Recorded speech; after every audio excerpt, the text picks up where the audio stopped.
Alright, guys, good evening. Today we are going to see an interesting topic which is about Adolf Hitler. Right? You know who is Hitler? And 10 interesting facts about Hitler. Alright?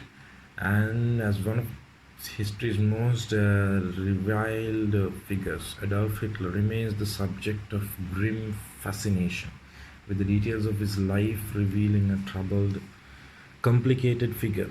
So, the first fact about him was he was Austrian.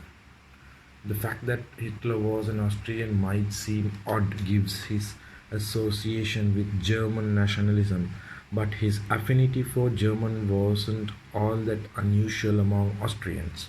Influenced by the tutelage of his high school teacher, Leopold, who had strong German nationalist sensibilities, and also taught Adolf Eichmann.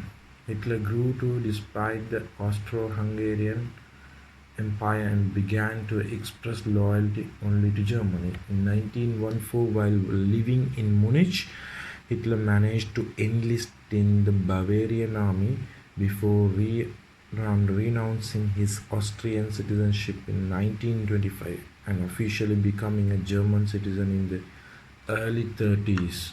Right?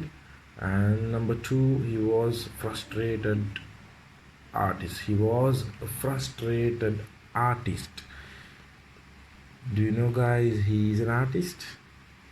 It's tempting to wonder how different the 20th century might have been had Hitler's youthful aspirations to become an artist been realized.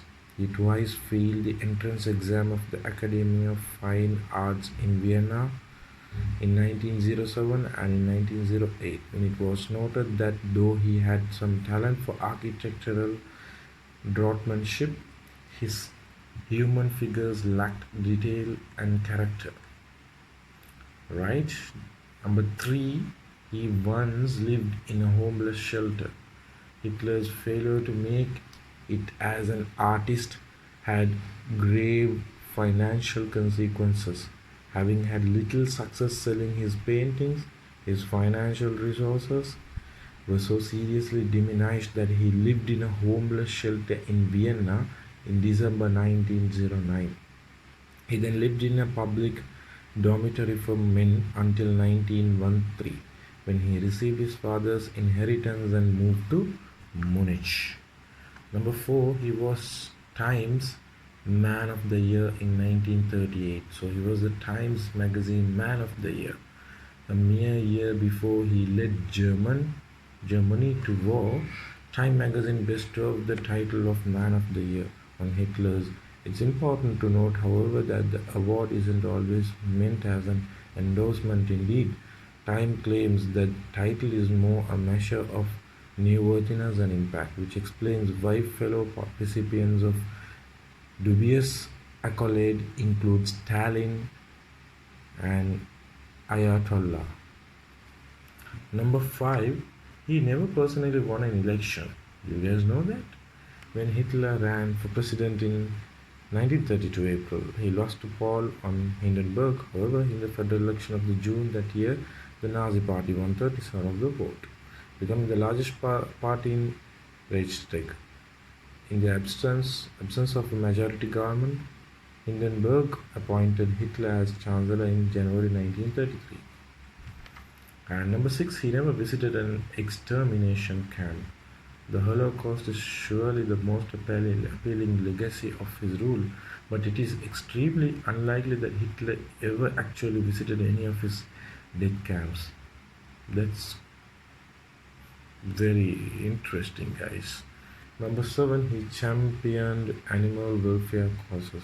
It is perhaps surprising, given the horrific cruelty he inflicted on the world, that Hitler was a keen advocate of animal welfare. Indeed, it is hard to reconcile his apparent concern for animals, something that found its way into various Nazi party legislation, with the complete lack of compassion and humanity that he showed as a leader. Number eight, he suffered with a number of health issues. Hitler's health is the subject of considerable speculation, and the list of complaints he said to have lived with is extensive. Some historians suggest that he had syphilis. Number 9, guys, he survived numerous assassination attempts. It is now clear how many times an attempt was made on Hitler's life, but it's safe to say that he survived well over 20 assassination attempts. Number 10, and the last fact about him, is his nephew, William Patrick Hitler, fought with the US Navy. In 1911, William Patrick Hitler was born to Alois Hitler, Adolf Hitler's brother, and his Irish wife, Bridget Dowling, in Liverpool. Having returned to Germany in 1933 with the hope of benefiting from his uncle's rise to power, William visited the United States in 1939 at the invitation of William Randolph Hearst, where he remained stranded after the outbreak of the war. After appealing to President Franklin D. Roosevelt, he was cleared to join the US Navy in 1944 and was awarded the Purple Heart after being injured in action.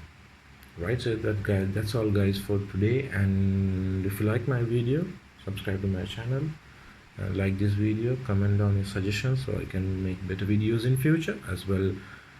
I'll end up this video with this topic, and until next time with a new video, see you guys, bye bye.